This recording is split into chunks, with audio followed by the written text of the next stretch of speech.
for a goal that I had going on, I had zero motivation to do anything other than kind of survive my work day. Both pregnancies did not get morning sickness, but somehow it found me anyways with stomach flu. Mozzarella cheese, tomato and basil, that combination is so good. Nausea, ginger, relieving gum. And so I had this a lot on the 2 plane flights that I was taking. I want to show you a little bump update where we're at right now at 16 weeks and 6 days of pregnancy.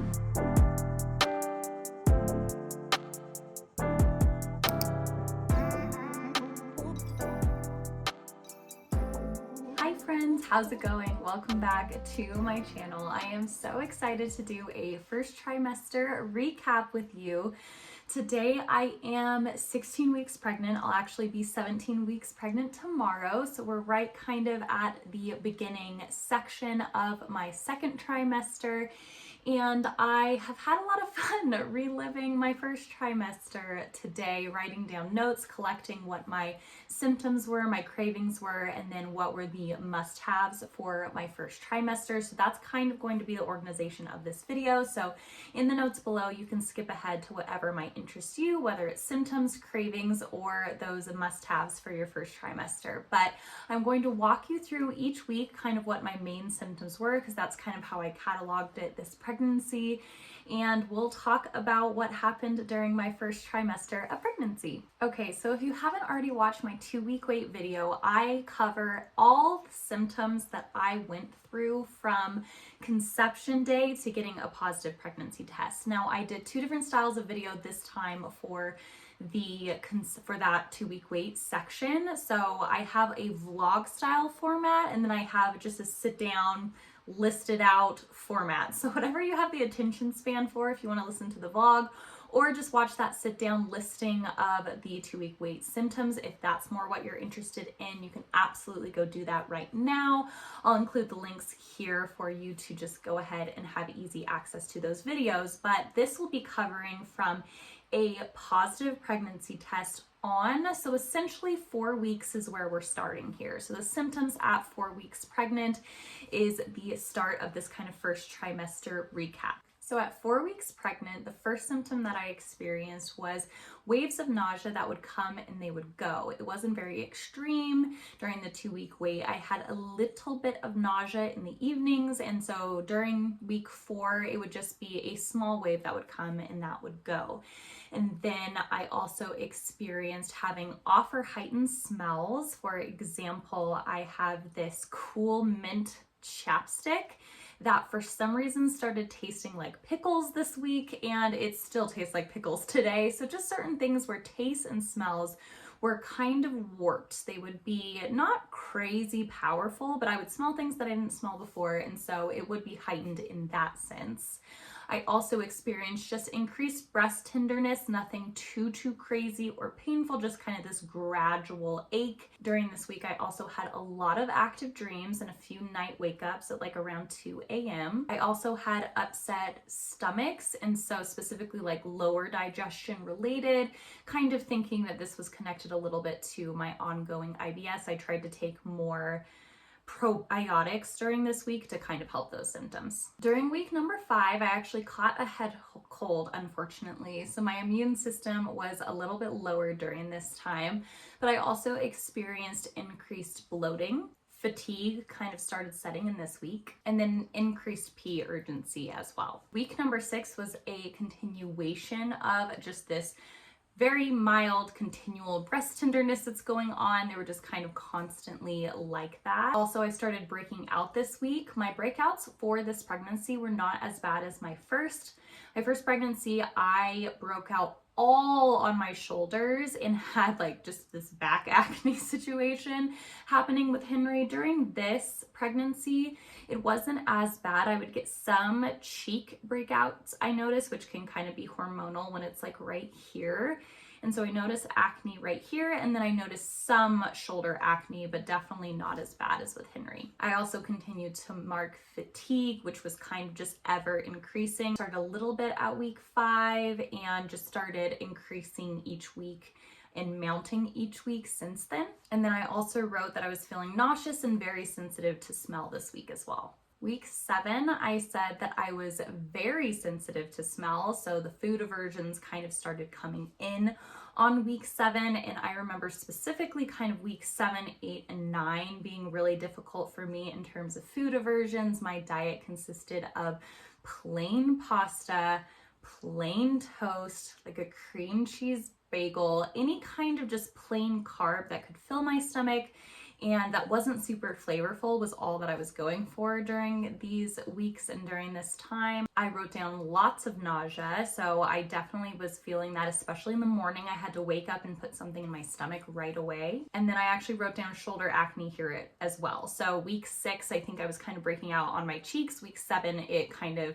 turned more into the shoulder situation a little bit, but definitely was not as bad as with Henry. Week 8, I wrote down nausea and food aversions. I also wrote down fatigue in the afternoons specifically. I remember I could not get through the day without taking an afternoon cat nap, and it truly would be that. It would be a cat nap. I would lay down and maybe sleep for 20 minutes or 30 minutes at a time, and that would be enough to give me some energy again, but it would feel like I would fizzle out and completely empty my tank to 0 and then need something to kickstart my energy again. I also wrote during week 8 that I was working out a lot and feeling really strong, so that was a huge positive, also probably contributing to the fatigue. And then I wrote down during this week as well that there was a lack of motivation to complete other goals, such as filming YouTube videos, working on the book that I'm writing, just any kind of extra goal that I had going on.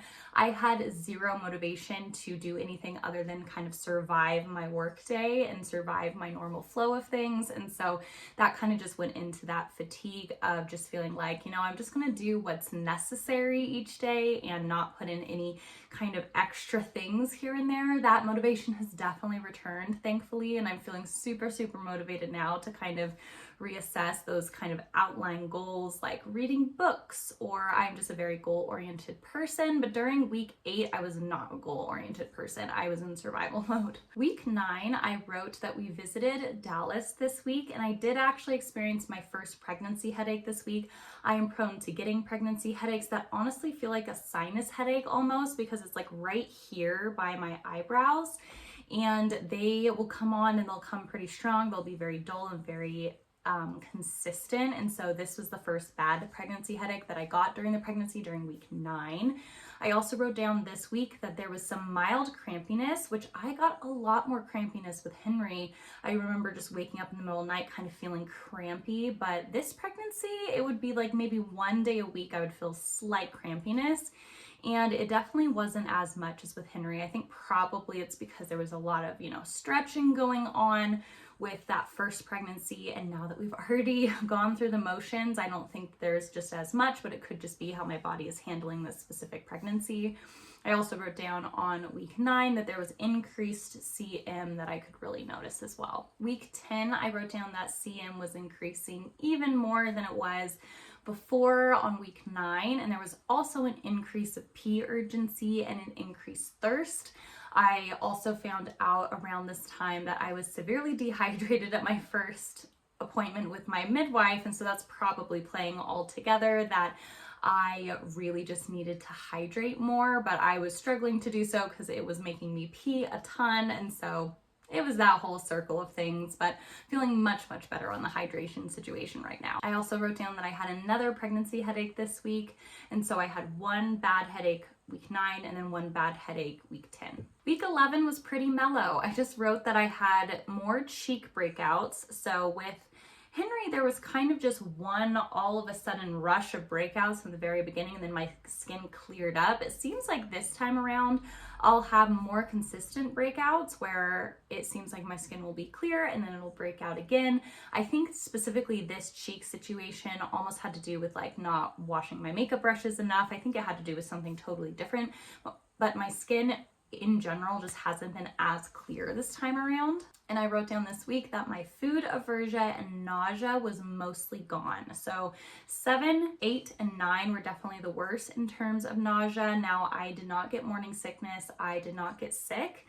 And so I just felt like I had to constantly put just plain bland foods in my body. My husband one day was asking me, well, what do you want to eat for dinner? And I, being frustrated and in this first trimester situation, was just saying, like, I don't want anything with flavor. I don't know what to tell you. Like, I would be content having butter noodles for dinner. That is all I want to eat, is like plain, bland food. Week 12, I wrote that there was some mild cramping and back aches this week, which was interesting because there was just not as much cramping in the beginning, but this was kind of starting the cramping at week 12. I also caught the stomach flu this week, so that was very unfortunate because I went my entire first trimester without getting sick, without throwing up, and then I got the stomach flu and was throwing up for 24 hours, so that was very unfortunate. The funny thing is that when I was in my first trimester with Henry, the exact same experience. I didn't get morning sickness, but when I was 5 weeks with him, I caught norovirus, and so I think that was happening again, this situation, this time around, and so both pregnancies did not get morning sickness, but somehow it found me anyways with the stomach flu. I also wrote down this week that there was some more breast tenderness, and I wrote that there was some round ligament pain that was starting, and then that's kind of been, you know, pelvis achiness, specifically on my right side, has kind of been a theme going into my second trimester. But that is what I was feeling, is just the very start of it on the tail end of my first trimester. Okay, so those were my symptoms. Now I want to walk you through my cravings, and I'll walk you through the cravings in order of when I was experiencing them, kind of chronologically within my first trimester. So in the very beginning, the first thing I craved was spicy food. I loved spicy food, wanted spicy everything. Specifically, like a spicy chicken sandwich sounded so good, but truly adding, you know, just extra hot sauce on things, adding jalapenos on things, just making the food that I was eating spicy sounded so, so good in the very beginning. And then shortly after that, I started craving kind of lemon, a little bit of citrus here, not really citrus fruit, but mostly like lemon flavor of things. Specifically lemon flavored tea, like sweet tea, sounded so good. And there was a few times where I went out to just get that because that sounded really tasty. And then I, you know, was on the diet of plain pasta for a long time, so I didn't really have cravings during those 3 weeks or so. If anything was a craving, it was maybe like bow tie pasta with Parmesan cheese. That's pretty much all I ate for a little bit. But then the next thing I started craving after that was kind of getting into the cheesy food arena. I really wanted mozzarella cheese, wanted mozzarella cheese specifically. I would get and make little salads of like mozzarella cheese, tomato, and basil. That combination is so good. And so I was always craving like that combination of tomato, basil, and mozzarella. Sounded so, so good. Like margarita pizza, so, so, so good. And so once I started kind of getting on the other side of my food aversions around 11 weeks, so end of the first trimester, that's when I really wanted cheesy foods. I really wanted Taco Bell. Taco Bell sounded really good, like crunch wraps, because of like the cheesiness of them with like the nacho cheese situation. So lots of cheese cravings at the end there. And then at the very end, there was also a sorbet phase that I went through with like raspberry and mango sorbet I really wanted for dessert. So kind of a theme of spicy, cheesy, and citrus. So that's for the most part what I craved in my first trimester. All right, so at the start of each trimester, I usually place just a very basic order for just some things that are must-haves for that first trimester. So this had a lot to do with nausea and tools to help me with nausea. So I would say these things are super, super helpful if you're going through kind of mild nausea like I did. I mean, it definitely felt aggressive certain days, but I call it mild because I never actually got sick from it. So the nausea itself was very aggressive, but I never, and maybe these things helped me not actually get too sick from it, but I will show you the tools that I use to kind of deal with that, especially because I had to hop on 2 different round trip plane flights. One was to Chicago for a work trip, and the other was to Dallas for a mini vacation. And so being just in motion and on flights and tired and stuff can really make nausea worse. And so I think these things actually really did help for that. So the first thing that I ended up getting was this C-band bracelet, and there's actually 2. I couldn't find the one that I was wearing, but essentially It's used for motion sickness. It has this little, not even sure what it is, pressure point activator that you just place it on your wrist, and it activates a pressure point that kind of helps deter nausea. This is called Nausea Relief C-band, and so it's actually meant for like cruises and stuff. If you take a cruise, and you'll see a lot of people walking around with these. And so I actually saw Jess Conti wear one of these in her vlogs early in her pregnancy, and so it gave me the idea to do this. And so I actually wore this almost 24/7 with this pregnancy, and especially on the plane flights, I think that this helped a ton for me. So kind of just like a little tool in your back pocket to help with some mild nausea. The other thing I got is something that I got during my pregnancy with Henry as well.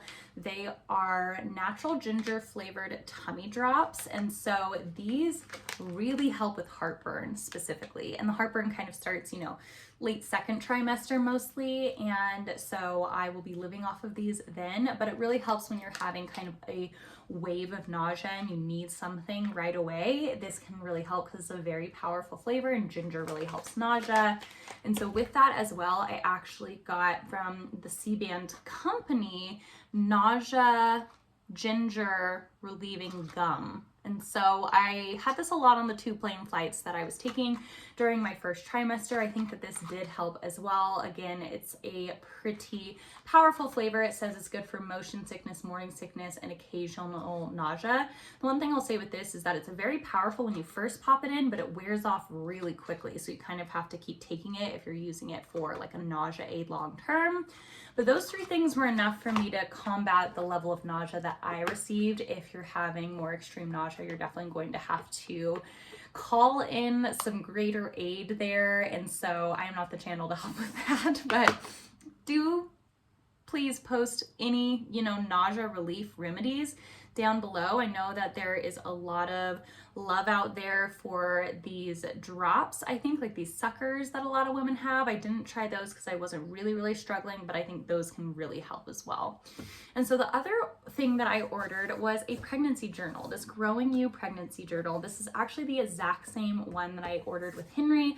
I was thinking I might do a different one for like each pregnancy, but then after reading through Henry's, I was like, this is actually going to be fun for myself to just compare what I wrote during different months of pregnancy with the 2 pregnancies side by side, with it being so similar. So I just got this again so that I could start writing in this. And then last but certainly not least is I was actually taking this while I was trying to conceive, but I ordered some more. And this is just the Thorne prenatal, very basic prenatal here. I really like this Thorne company in terms of supplements. And then I also acquired from them a liquid form of vitamin D and vitamin K2. With Henry, I was actually vitamin D deficient, and unfortunately I did take a prenatal blood panel and found that I am again vitamin D deficient. And so I just need to really power these through and really take a lot of this. And so my midwife actually recommends about 5,000 IU as the dose here. Definitely consult your own midwife or doctor in terms of taking any kind of medication, vitamin, supplement, whatever. But 1 drop is about 1,000, and I was probably taking 1,000 to 2,000 per day. But specifically, the increased need on your body for vitamin D when you're pregnant is really substantial, and so I think I just really need to up what I'm taking, and specifically because it's fat soluble, I think that I need to take it more with the food that I'm eating in order to ensure that I'm not vitamin D deficient. But on my next appointment with my midwife, I'm going to talk to her about the vitamin D deficient results of that blood test, because I haven't had an appointment since the blood test results came through, and just talk about ways that I can potentially increase my vitamin D intake so that I'm not deficient, because that's not good for our immune systems or our mental health. All right, so that is all of the recap in terms of my first trimester of pregnancy. I want to show you a little bump update where we're at right now at 16 weeks and 6 days of pregnancy. So this is how we're looking right now. This is the little baby bump.